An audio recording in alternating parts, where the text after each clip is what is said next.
71-73 avenue du Président Wilson, une copropriété très dégradée de la plaine Saint-Denis. Copropriétaires occupants, squatteurs et locataires cohabitent tant bien que mal. Le syndic de redressement, Relais Habitat, vient de reprendre la gestion de la copropriété et prépare le dernier conseil syndical avant la tenue de l'Assemblée générale.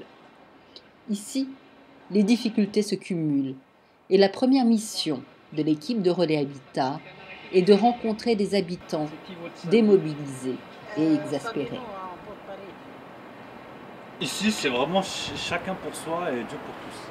Il n'y a pas de... Chacun est obligé de se débrouiller tout seul. Moi, c'est ça que j'ai compris ici. C'est que chacun ne voit pas plus loin que le bout de son nez.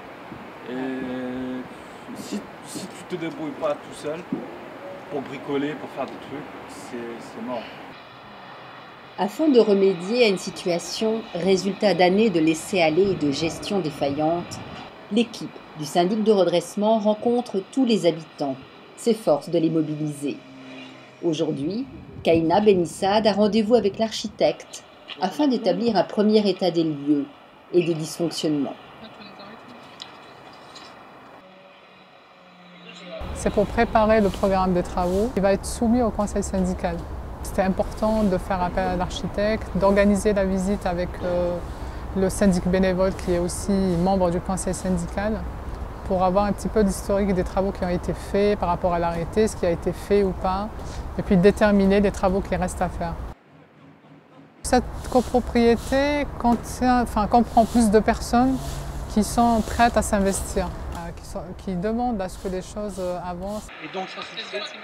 Un plan des travaux prescrits par les arrêtés préfectoraux ainsi que des travaux de rénovation indispensables sera ensuite établi et discuté avec les copropriétaires lors du conseil syndical.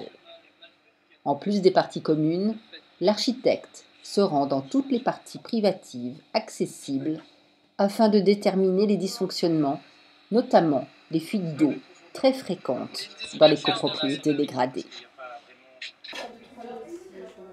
Quelques semaines plus tard, les copropriétaires qui le souhaitent ont accès au compte de la copropriété avec l'expert comptable et Nadia Zaïd.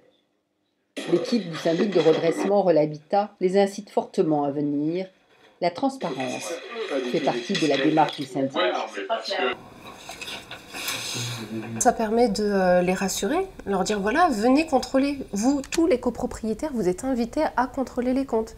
On ne cherche pas à cacher quoi que ce soit, bien au contraire, vous êtes le bienvenu. Aujourd'hui, il y a une copropriétaire à qui on a convoqué à plusieurs reprises, on l'a appelée pour venir faire le point sur son état.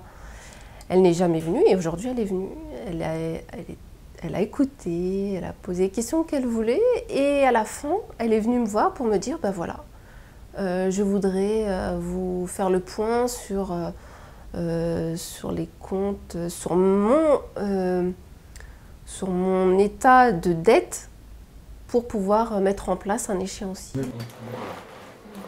Parce qu'en fait, les comptes ont été approuvés en 2010. Chez nous, voilà. Après, on part pas, on dit c'est 5 ans, on s'en va. Le conseil syndical se tient dans la foulée. Les copropriétaires sont encouragés à s'intéresser de près aux difficultés, à donner leur avis, à poser des questions. Bref, à être des acteurs du devenir de leur copropriété. Un temps nécessaire à l'échange et aux explications sur les retards de calendrier et les difficultés rencontrées par le syndic. Il faut que tout soit voté. Pour les aides. Pour avoir les aides, parce qu'on peut déposer à l'ANA, à la région... Le conseil syndical permet à tous de mieux comprendre le plan de redressement envisagé qui sera soumis à l'Assemblée générale. Obligatoirement, c'est tout ce qui est dans les arrêtés. Programme travaux et une enveloppe travaux. Je me suis mise dans le... parce que c'était pas aussi mon domaine, je comprenais rien dans le conseil syndical, le syndicat, donc c'est maintenant que je comprends un petit peu, donc des fois je pose trop de questions. Et je me suis intéressée pour essayer d'avancer dans la copropriété et d'améliorer les choses. Alors déjà, ça permet d'avoir un certain pouvoir.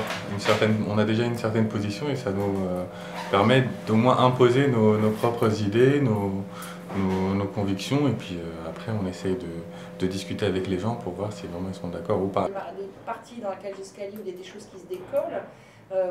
Par contre, j'ai pas fait de document. Moi, j'avais appelé à l'époque le syndic en disant que c'était pas normal. En réunion, on leur dit mais voilà, c'est important d'être là, de savoir ce qui se passe. Vous avez une part de responsabilité, vous pouvez aussi donner votre avis. Et ça les intéresse, donc forcément ils se disent bah ouais, pourquoi pas. Il faut vraiment que ce soit un travail collectif et pas individuel, que ce soit que le syndic qui décide à leur place. Non, au contraire, si on veut quelque chose, si on veut réussir le redressement de cette copropriété, c'est avec les gens. Changer les joints quand même. Oui, mais il faut bien citer sortie exceptionnelle des encombrants, donc par exemple vider tout ce qu'il y a chez Madame Félix, c'est excellent. Le faire. Un petit peu chaque mois, là. Je pense qu'on va pas se mettre d'accord. On essaye de faire comprendre, en les sollicitant dès le départ, que le conseil syndical aura un rôle important à jouer dans le redressement, puisqu'on va les consulter très régulièrement dès le départ pour pouvoir approuver un plan de redressement, donc toute la stratégie qui va être mise en place, pour qu'ils se sentent responsables et responsabilisés des actions et des choix qui vont être faits.